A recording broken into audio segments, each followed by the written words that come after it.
Assalamualaikum warahmatullahi wabarakatuh. Saya Dwi Gita nomor urut 11 akan menceritakan sebuah narasi dakwah Nabi kita, Nabi Muhammad Sallallahu Alaihi Wasallam.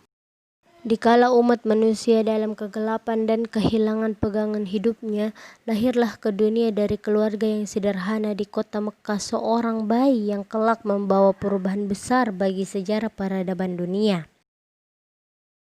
Bayi itu yatim. Bapaknya yang bernama Abdullah meninggal kurang lebih 7 bulan sebelum dia lahir. Kehadiran bayi itu disambut oleh kakeknya Abdul Muthalib dengan penuh kasih sayang, dan kemudian bayi itu dibawanya ke kaki Ka'bah.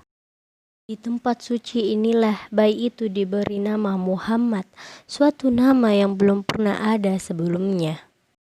Kelahiran Muhammad itu pada tanggal 12 Rabiul Awal tahun Gajah atau tanggal 20 April tahun 571 Masehi. Adapun sebab dinamakan tahun kelahiran Nabi itu dengan tahun Gajah karena pada waktu itu kota Mekah diserang oleh suatu pasukan tentara orang Nasrani yang kuat di bawah pimpinan Abraha, gubernur dari kerajaan Nasrani Abesinia yang memerintah di Yaman, dan mereka bermaksud menghancurkan Ka'bah. Singkat cerita, ketika menginjak usia 40 tahun, Nabi Muhammad SAW pada malam 17 Ramadan bertepatan dengan 6 Agustus tahun 610 Masehi di Gua Hira, malaikat Jibril menyampaikan wahyu pertama Nabi Muhammad SAW.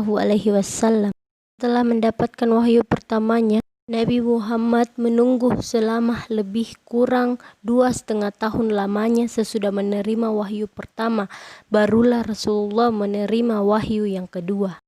Sudah Rasulullah SAW menerima wahyunya yang kedua, mulailah beliau secara sembunyi-sembunyi menyeru keluarganya yang tinggal dalam suatu rumah dan sahabat-sahabat beliau yang terdekat, seorang demi seorang, agar mereka meninggalkan agama berhala dan hanya menyembah Allah yang Maha Esa.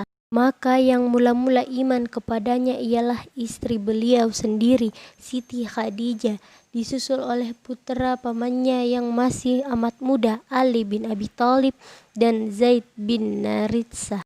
Setelah itu beliau menyuruh Abu Bakar As-Siddiq, seorang sahabat karib yang telah lama bergaul, dan Abu Bakar pun segera beriman dan memeluk agama Islam.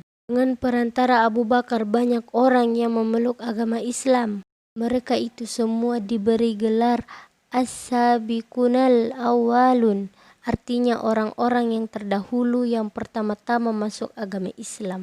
Mereka ini dapat gemblengan dan pelajaran tentang agama Islam oleh Rasul sendiri di tempat yang tersembunyi di rumah Arqam bin Abil Arqam dalam kota Mekah. 3 tahun lamanya Rasulullah melakukan dakwatul afrad ini, yaitu ajarkan masuk Islam seorang demi seorang secara diam-diam atau secara sembunyi-sembunyi dari satu rumah ke rumah lainnya. Kemudian sesudah itu turunlah firman Allah surah 15 Al-Hijr ayat 94 yang artinya, maka jalankanlah apa yang diperintahkan kepadamu dan berpalinglah dari orang-orang musyrik. Ayat ini memerintahkan kepada Rasul agar menyiarkan agama Islam secara terang-terangan dan meninggalkan cara sembunyi-sembunyi. Maka mulailah Nabi Muhammad menyuruh kaumnya secara umum di tempat-tempat terbuka untuk menyembah Allah dan mengesahkannya.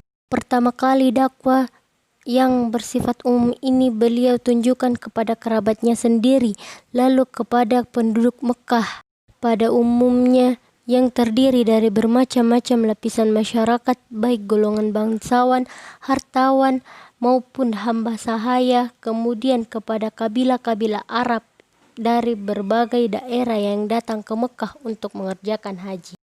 Saat-saat menghadapi ujian yang sangat berat dan tingkat perjuangan sudah mencapai puncaknya, gangguan dan hinaan, aniaya serta siksaan yang dialami beliau dengan pengikut-pengikut beliau yang semakin hebat Maka Nabi Muhammad diperintahkan oleh Allah Subhanahu wa Ta'ala untuk menjalani Isra Mi'raj dari Mekah ke Baitul Maqdis di Palestina, terus naik ke langit ketujuh dan Sidratul Muntaha. Singkat cerita, ketika para utusan kabilah-kabilah Arab datang menghadap Nabi untuk menjadi pemeluk agama Islam, kemudian disusul dengan turunnya surat ke-110 An-Nasr yang menggambarkan kedatangan utusan-utusan itu, serta menyuruh Nabi untuk memohonkan ampun untuk mereka. Maka terasalah oleh beliau bahwa tugasnya hampir selesai. Karena merasa bahwa pekerjaannya telah hampir selesai, beliau berniat untuk melakukan haji wada atau haji penghabisan ke Mekah. Kira-kira 3 bulan sesudah mengerjakan haji wada itu, Nabi menderita demam beberapa hari sehingga tak dapat mengimami sholat jamaah. Maka disuruhnyalah Abu Bakar menggantikan beliau menjadi imam. Singkat cerita, 20 tahun lamanya Nabi berjuang, tak mengenal lelah dan derita untuk menegakkan agama Islam. Nabi pun wafat, telah meninggalkan umatnya. Tak ada harta benda yang berarti yang akan diwariskan kepada anak istrinya, tetapi beliau meninggalkan 2 buah pusaka yang diwariskannya kepada seluruh umatnya. Begitulah perjalanan dakwah Nabi kita untuk menegakkan agama Islam. Betapa mulianya beliau yang menghadapi berbagai cobaan dan derita saat menjalankan tugasnya, dan yang membawa kita semua dari alam yang gelap gulita ke alam yang terang menderang seperti sekarang ini.